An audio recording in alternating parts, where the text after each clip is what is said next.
ரேபிஸ்க்கு மருந்து கிடையாது, வந்தால் செத்துருவோமா, நம்ம கன்ஃபார்ம் செத்துருவோம். தனி அறையில பூட்டி வச்சுடுவாங்கன்ற மாதிரி ஐயோ கடைசி நேரம் நீங்கள் ரொம்ப அக்ரெசிவ் ஆகிடுவீங்க. காலைல ஒரு டாக்டரோட பேட்டி ஒன்று பார்த்தேன். இப்போ ஒரு இன்டர்வியூ பேசுறதுக்கு நான் எவ்வளோ ப்ரிப்பேர் ஆக வேண்டியது தெரியுமா? அவ்வளோ விஷயங்கள் தேடி தேடி தேடி தேடி பார்க்க வேண்டியது. அவர் சொல்கிறார் கடைசி நேரத்தில் ஒன்று காம் டவுன் தான் பண்ண முடிகிறார்.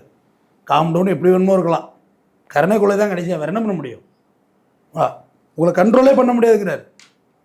நாயாவே மாறிடுவீங்க, கட்டி ஆகும், அக்ரெசிவாக அட்டாக் பண்ண ஆரம்பிச்சிருவீங்க, கிட்டக்க போய் இன்ஜெக்ஷன் பண்ண முடியும். எகிப்து இருக்கலாமா, எகிப்து அவன் தான் நாய்க்கு வேக்சினேட் போடுறான். 30 லட்சம் நாய்க்கு போட்டிருக்கானா, ஒரே லாங்காக வச்சுருக்கான் ஒரு ஊசி, இவ்வளோ தூரம் இருக்குது, அவ்வளோ தூரம் இருக்குது, எட்டிருந்து பொலிச்சுன்னு அடிச்சு விட்றான்.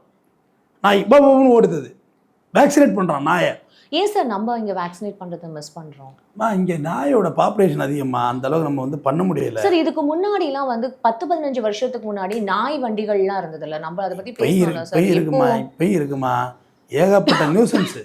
இந்த நாய் லவ் பண்ணுறாங்க, நாயை லவ் பண்ணுறான், அதை லவ் பண்ணுற ஏகப்பட்ட நியூசன்ஸ். அந்த ஒரு ரீசனுக்காக தான் இடையில கோர்ட்டே சொன்னிச்சு, தெருநாய்க்கு வந்து பிஸ்கட் பால் வைக்கிறோம், நீங்கள் தான் பொறுப்பேற்றுக்கணும் அடிச்சதுன்னா. ஆமாம், நம்மளும் நாய்க்கு எதிரானவங்களாம் கிடையாதும்மா. நாய் எனக்கு ரொம்ப பிடிக்கும், என்னோடய வாழ்வியலோடு சம்மந்தப்பட்டது நாய். நாய் எங்கள் ஊர்லலாம் மாடு மேய்க்கும், அதுவாகவே மேய்ச்சிட்டு வந்துடும். அடுத்த விட்டு வயலெல்லாம் விடாது, ஆடு மேய்ச்சிட்டு வந்துடும். அது வேற நாய். நான் அதுட்டு தாங்க பீட்டா கேஸ் போட்டான், சுப்ரீம் கோர்ட் வரைக்கும் போனான். நாட்டு நாய் அபிவிருத்தி மையம் இருக்கலாமா கிண்டியில், அதை தடை பண்ணணும்னா, ஏன்னா சுகாதாரமான டேய் நாங்கள் போகிற ஹாஸ்பிட்டலே அப்படி தாண்டா இருக்குது, விலகுன்னு